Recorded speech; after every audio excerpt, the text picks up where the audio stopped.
ఏయ్ ఎక్కువ తక్కువ చేస్తే వేసే ముసలిదాన్ని. సరే అన్నా. నీ ఓట్లు లేదమ్మా? లేదా? ఏయ్ దొంగోడు వేసేదానికి వచ్చినావా?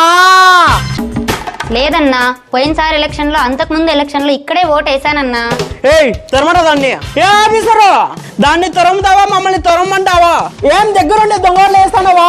ఏం మాట్లాడుకుంటే ఎలా బస్సు వెళ్ళండి. సార్ నా ఓటు సార్. నీ ఓటే కదమ్మా, 3000 ఓట్లు కదంతే. పెద్ద రోడ్డు అమ్మా, ఏం మాట్లాడుకుంటే వెళ్తే నీకే మంచిదమ్మా. దొంగోట్లు వేసేయంటారా మన వాళ్ళు? 5000 ఓట్లన్నా. ఒక్కొక్క 5 ఓట్లు గుద్దమని చెప్పండి రా. లోపలంత ఎమ్మెల్యే మనుషులు ఉన్నారన్నా. లోపలంతా మనోళ్ళే ఉండారులే అన్న.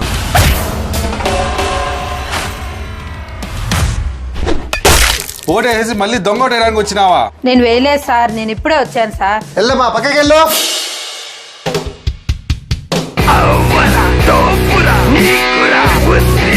అమ్మ ముసలిదానా మళ్ళీ వచ్చినావా?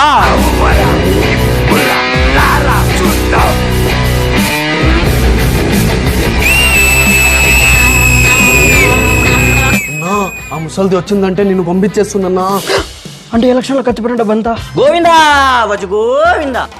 ముసలిదాన కూడా చేయనారా? ఏమోన్నా, ఓటు వేసేసావు కదవా? ఏం ముసలిదానా దొంగోడు వేసేదానికి వచ్చినావా? లేదు నేను. ఆగవో సార్. సార్ ఓటేసేకి నేను మా అవ్వ ఇప్పుడే వచ్చినాం సార్. ఏమిరా మీ అవ్వ దొంగోడు వేస్తే నువ్వు సంగలు గుద్దుకొని అరుస్తానవా? ఇంకా ఓటు వేయలేదు నేను.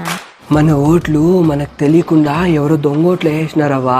నేనే వేయించిన ముసలిదానా, ఏం చేస్తావు? అవ్వా ఆడుండే ప్రిసైడింగ్ ఆఫీసర్ కి ఓటర్ కార్డు లేదా ఆధార్ కార్డు చూపించి మన పేరుతో దొంగ ఓటు వేసేసారని చెప్పి సెక్షన్ పి కింద టెండర్ ఓటు అని అడిగి ఛాలెంజ్ చేసి మళ్ళీ ఓటే ఇచ్చావా? ఆపేసార్. నాది కూడా దొంగలు పడింది సార్.